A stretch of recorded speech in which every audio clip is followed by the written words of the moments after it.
नमस्कार। एस्ट्रोवी चैनल में आप सबका एक बार फिर से स्वागत है। आज इस वीडियो में हम सूर्य देव के मकर राशि में होने जा रहे गोचर की संपूर्ण जानकारी की बात करेंगे। 14 जनवरी 2023 को सूर्य देव राशि परिवर्तन करके धनु राशि से मकर में प्रवेश करेंगे। मकर राशि में प्रवेश करते ही उत्तरायण हो जाता है, जिसको हम मकर संक्रांति के रूप में जानते हैं, जिस पर्व को। और सूर्य के मकर संक्रांति के उपरांत सभी प्रकार के शुभ कार्य होने शुरू हो जाते हैं। सूर्य देव के इस राशि परिवर्तन का मेष राशि से लेके और मीन राशि पर क्या प्रभाव पड़ेगा, अच्छा या बुरा, उसकी पूरी जानकारी आपको इस वीडियो में दी जाएगी। तो कृपया वीडियो को स्किप मत कीजिएगा, अंत तक देखिएगा। अंत में आपको उपाय भी बताया जाएगा। तो चलिए हम राशियों की क्रमानुसार अब जानकारी देते हैं। सबसे पहले बात करते हैं मेष राशि की। मेष राशि के 5वें भाव के स्वामी बनते हैं संतान, शिक्षा और अचानक जो धन लाभ होता है, दैनिक आमदनी, उसके घर के स्वामी बनते हैं। पंचम भाव त्रिकोण होता है, वहाँ के स्वामी होकर अब वो दशम भाव में आपके गोचर करेंगे। दशम भाव कर्म का होता है। तो पंचमेश होकर जब दशम भाव में सूर्यदेव का गोचर होगा तो सरकारी नौकरी की जो जातक तैयारी कर रहे हैं, जो छात्र, उनको प्रतियोगी परीक्षाओं में सफलता के योग बनेंगे। सरकारी कृपा प्राप्त होगी। जो लोग सरकारी नौकरी करते हैं उनकी पदोन्नति के अवसर उपलब्ध होंगे उन्हें। साथ ही मनचाहा स्थानांतरण हो सकता है। साथ ही पिता के साथ आपके मतभेद दूर होंगे।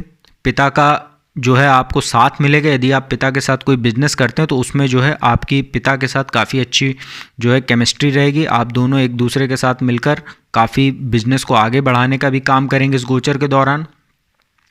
साथ ही चतुर्थ भाव पर दृष्टि होने से भूमि भवन में निवेश भी आप कर सकते हैं। यदि भूमि भवन में निवेश करना चाह रहे हैं तो ये गोचर आपके लिए कहीं ना कहीं भाग्य को बढ़ाने वाला ही रहेगा।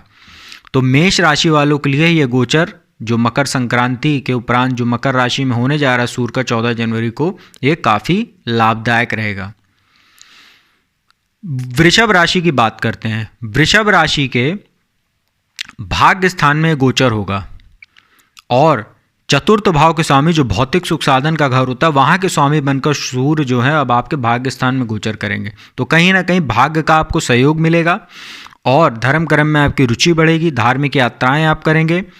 साथ ही चतुर्थ भाव के स्वामी हैं भौतिक सुख साधन के और भाग्य स्थान में है, तो भूमि भवन वाहन की खरीदारी का आपको अवसर मिलेगा। साथ ही भाग्य भी आपका साथ देगा। जो पिछले दिनों यदि आप क्रय करना चाह रहे थे और यदि आपको उसमें जो है, चूँकि अष्टम भाव में सूर्य का गोचर चल रहा था, तो स्वास्थ्य के लिहाज से भी आपके लिए अच्छा नहीं था समय काल। माता का स्वास्थ्य भी कहीं ना कहीं प्रभावित रहा होगा। तो भाग्य स्थान में गोचर से सूर्य के अब माता का स्वास्थ्य भी अच्छा रहेगा, उनके साथ आपके संबंध भी अच्छे रहेंगे और भूमि भवन की खरीदारी के लिए आपको भाग्य पूर्ण सहयोग आपका करेगा। तो वृषभ राशि वालों के लिए भी गोचर अच्छा कहा जा सकता है। मिथुन राशि की बात करते हैं। मिथुन राशि के तीसरे भाव पराक्रम भाव के स्वामी बनते हैं और अष्टम भाव में सूर्यदेव का गोचर होने जा रहा है। वैसे तो अष्टम भाव जो मार्केश होता है और सूर्य और चंद्र को मार्केश का जो है दुष्प्रभाव नहीं उनके ऊपर पड़ता है, परंतु फिर भी अष्टम भाव एक नाश भाव होता है। तो अष्टम भाव में सूर्य का गोचर होगा तो स्वास्थ्य आपका प्रभावित होगा। छोटे भाई बहनों से आपके संबंध थोड़े से खराब हो सकते हैं। आप बेवजह की यात्राएं करेंगे जिससे आपको अनचाही यात्रा होगी, जिससे आपका खर्च तो बढ़ेगा ही, साथ ही मानसिक तनाव भी होगा।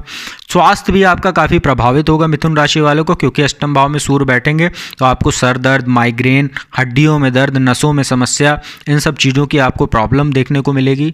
साथ ही दुर्घटना के भी योग बनेंगे। आग वगैरह से सावधान रहें, अन्यथा कोई आग के कारण आप जो है जल वगैरह सकते हैं। जैसे ठंड का मौसम चल रहा है तो आग वगैरह जैसे आप जलाते हैं तापने के लिए तो दूर ही रहें, अन्यथा जैसे कोई दुर्घटना हो सकती है, तो इसका आप ध्यान रखिएगा। जलने कटने की भी आपको समस्या रहेगी। तो सूर्य देव का ये जो गोचर है मिथुन राशि वालों के लिए स्वास्थ्य के लिहाज से कहीं अच्छा नहीं कह सकते। साथ ही ये दुर्घटना का भी योग बनाएगा और मानसिक तनाव भी आपको देगा।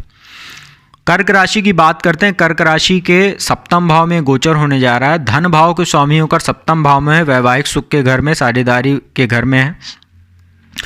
पति पत्नी को एक दूसरे के माध्यम से कोई आर्थिक लाभ हो सकता है। ससुराल पक्ष से भी जो है आपको कोई आर्थिक लाभ हो सकता है, क्योंकि दूसरे भाव जो होता है वो ससुराल पक्ष होता है। यदि आप विवाहित हैं तो कहीं ना कहीं आपको ससुराल पक्ष से इस दौरान कोई आपको लाभ देखने को मिलेगा, बड़ा लाभ। सप्तम भाव में सूर्य बैठेंगे तो कहीं ना कहीं आपके वैवाहिक जीवन को भी प्रभावित करेंगे, तो वैवाहिक जीवन आपका जरूर थोड़ा खराब रह सकता है। साझेदारी में व्यापार करते हैं तो थोड़ा सतर्कता से करें। हस्ताक्षर वगैरह करते समय किसी कागज़ पर उसको अच्छे से पढ़ लें, अन्यथा आंख बंद करके किसी पे अपने भरोसा ना करें पार्टनर पर, अन्यथा आपको कोई धोखा भी हो सकता है। आपका जो है धन के लिए गोचर अच्छा कह सकते हैं, बाकी जो है पति पत्नी के लिए अच्छा नहीं। आपसी सामंजस्य में कमी रहेगी और वैवाहिक जीवन कहीं ना कहीं प्रभावित होगा। सिंह राशि की बात करते हैं। आपके लग्न के ही स्वामी बनते हैं, लग्नेश होकर छठे भाव में जा रहे हैं, रोग ऋण शत्रु के स्थान में। तो छठे भाव में सूर्य का गोचर वैसे तो अच्छा माना जाता है, परंतु लग्नेश होकर छठे भाव में है, कहीं ना कहीं स्वास्थ्य प्रभावित होगा। आपका स्वास्थ्य संबंधी आपको समस्या देखने को मिल सकती है इस गोचर के दौरान। साथ ही शत्रुओं में भी वृद्धि होगी, तो शत्रु जब आपके कहीं ना कहीं जो है उनमें वृद्धि होगी, परंतु आप उन पे हावी भी रहेंगे। शत्रु आपका कुछ बिगाड़ नहीं पाएंगे, क्योंकि छठे भाव में सूर्य जो होते हैं शत्रु अंतर योग बनाते हैं। किसी काम के लिए आपको लोन भी लेना पड़ सकता है इस गोचर के दौरान, तो आप कहीं ना कहीं आपके ऊपर कर्जा भी बढ़ सकता है। और मामा और ननिहाल पक्ष से जरूर आपके संबंध थोड़े खराब रह सकते हैं, इसका आपको ध्यान रखने की आवश्यकता है। तो सिंह राशि वालों के लिए गोचर स्वास्थ्य के लिहाज से अच्छा नहीं कहा जा सकता, और शत्रु में जो वृद्धि होगी वो कहीं ना कहीं सूर्य उसमें आपको बचाव करने का कार्य करेंगे।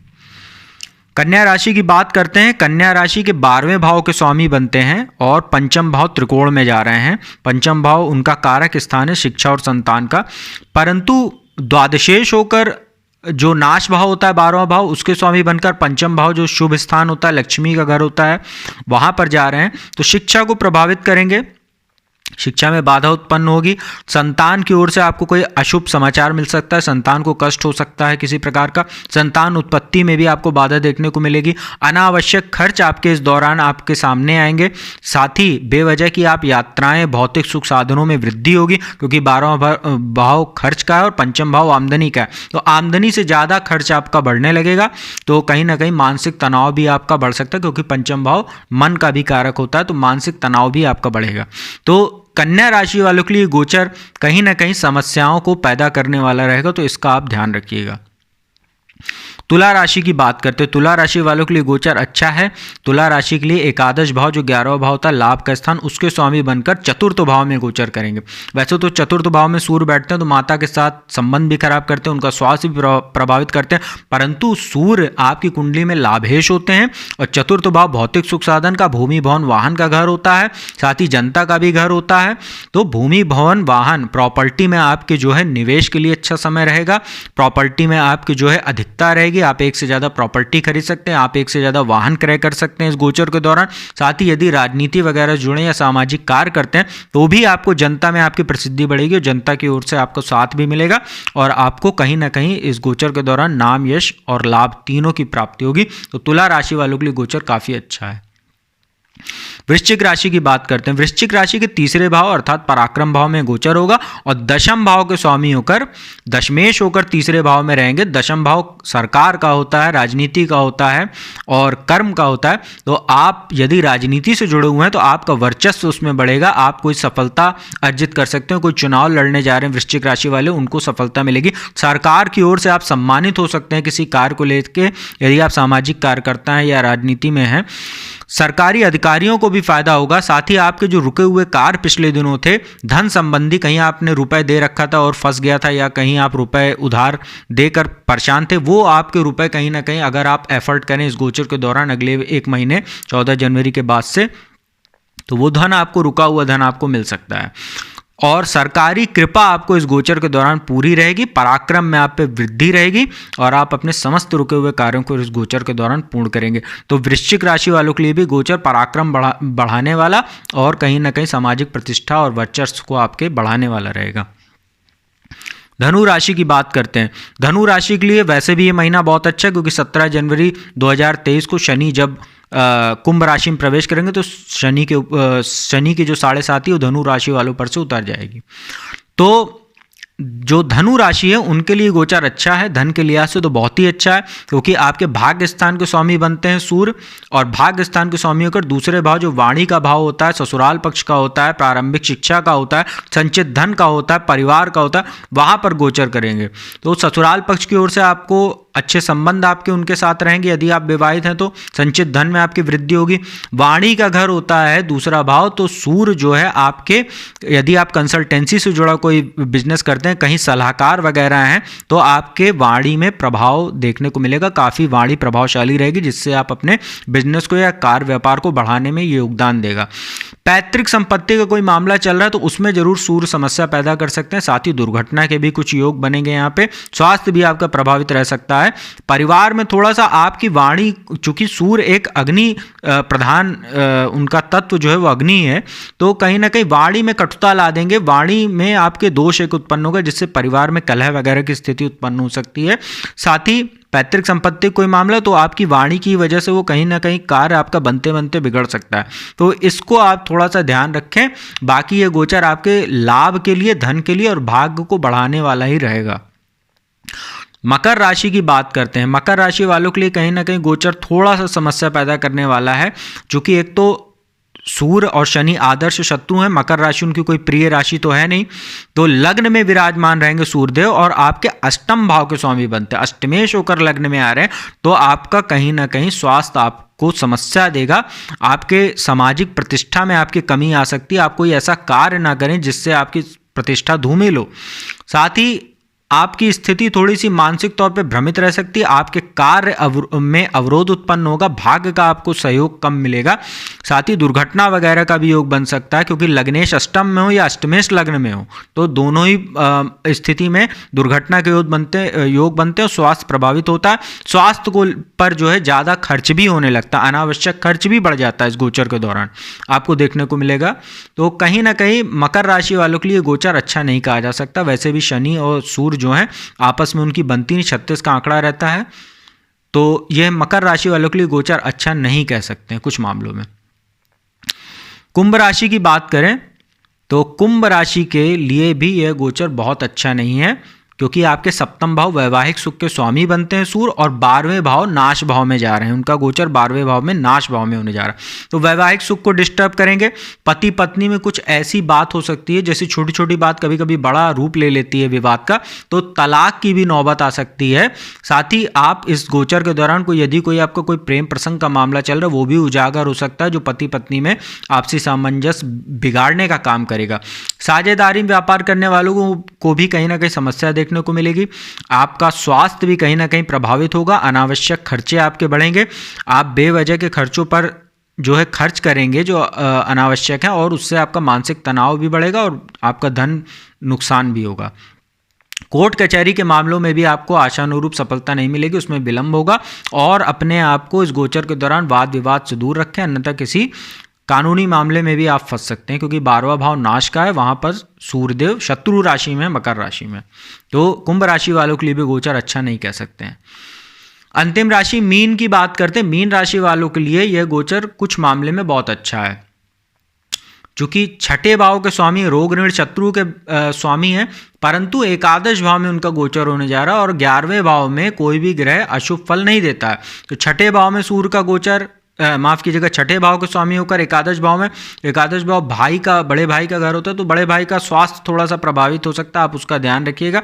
बाकी नाम यश लाभ में आपके जो है वृद्धि होगी, आय के नए स्रोत भी बनेंगे, सरकारी नौकरी करने वालों को भी फायदा होगा, सरकारी नौकरी की तैयारी करने वाले जो बच्चे हैं, कॉम्पिटिशन की तैयारी करें, उनको भी लाभ होगा, क्योंकि छठा भाव कॉम्पिटिशन का होता है और कॉम्पिटिशन के स्वामी होकर एकादश भाव में है, तो सफलता मिलेगी, इसमें कोई दो शक नहीं है।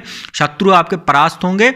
साथ ही यदि कोई लोन वगैरह लेना चाह रहे हैं, एजुकेशन लोन वगैरह, तो आपको आसानी से मिल सकता है यदि आप अप्लाई करें, और कर्ज पहले से कोई ले रखा है उसको भी चुकाने में आसानी होगी। शिक्षा में भी आपको सफलता मिलेगी, क्योंकि एकादश भाव में बैठे सूर्य की सप्तम दृष्टि पंचम भाव पर जो शिक्षा और संतान का घर होता है, तो शिक्षा में सफलता मिलेगी, शिक्षा में नई ऊंचाइयां आप छू सकते हैं, परंतु संतान सुख में आपको कहीं ना कहीं समस्या होगी, क्योंकि नीच दृष्टि पंचम भाव पर है। तो शिक्षा के लिए तो अच्छा है, परंतु संतान उत्पत्ति के लिए समय अच्छा नहीं है। यदि हो सके तो 1 महीने तक आप जो है कंसीव करने की जो आपकी जो सोच है उसको आप टाल दें, परंतु संतान उत्पत्ति का समय चल रहा है तो आप थोड़ा सा सतर्क रहें, अन्यथा कोई दुर्घटना वगैरह भी हो सकती है, जैसे मिसकैरेज वगैरह हो सकता है, तो इसका आप ध्यान रखिएगा। तो मित्रों ये था 12 राशियों का मेष राशि से लेकर मीन राशि पर सूर्य के गोचर का क्या प्रभाव होने वाला है 14 जनवरी से, जब वो मकर राशि में प्रवेश करेंगे। उपाय की बात करते हैं तो प्रातः काल स्नान आदि के उपरांत आप स्टील या तांबे के लोटा में एक शुद्ध ले लें और उसमें शुद्ध जल भरें, उसमें हल्की सी हल्दी अगर आप उसमें चुटकी भर डालें और एक लाल पुष्प उसमें डालकर और उससे सूर्यदेव को अर्घ्य दें, और सूर्यदेव को जल अर्पित करते समय ओम भास्कराय नमः या ओम आदित्याय नमः इस मंत्र का आप जाप करते हुए सूर्यदेव को अर्घ्य दें। और जब आप अर्घ्य दे लेंगे तो जब आप देखेंगे कि लोटे में से सारा जल नीचे गिर चुका है, तो उसके कोने पे लोटे के आप देखेंगे एक हल्का सा हल्दी का एक रुकी रह जाती है, तो उसी हल्दी से आप तिलक भी करें अपने को। तो जो उसके लोटे के कोर पे जो हल्दी रह जाती बची हुई उससे आप तिलक करें, तो उससे आपको जो है कहीं ना कहीं नाम यश लाभ में आपकी वृद्धि होगी और सूर्यदेव की कृपा भी आपको मिलेगी। और वहीं खड़े होकर यदि आप संभव हो तो 11 या 21 बार सूर्यदेव का जो गायत्री मंत्र है, ओम आदित्याय विद्महे दिवाकराय धीमहि तन्नो सूर्य प्रचोदयात्, मैं एक बार फिर दोहरा देता हूँ, ओम आदित्याय विद्महे दिवाकराय धीमहि तन्नो सूर्य प्रचोदयात्, ये सूर्य गायत्री मंत्र है। इसका आप 11 या 21 बार वहीं खड़े होकर आप आंख बंद करके सूर्यदेव को प्रणाम करते हुए इस मंत्र का यदि आप जाप करें तो आपको मानसिक शांति मिलेगी और सूर्यदेव का शुभ प्रभाव भी मिलेगा। तो उम्मीद करता हूँ आपको ये वीडियो अच्छी लगी होगी। यदि वीडियो अच्छी लगी तो चैनल को सब्सक्राइब कर दीजिएगा और वीडियो को लाइक और शेयर कर दीजिएगा। बाकी ज्योतिष से संबंधित जो जानकारियाँ हैं वो मैं आपको आने वाली अपनी वीडियोज़ में लगातार देता रहूँगा। तो अब मैं अपनी वाणी को यहीं विराम देता हूँ। ओम नमः शिवाय।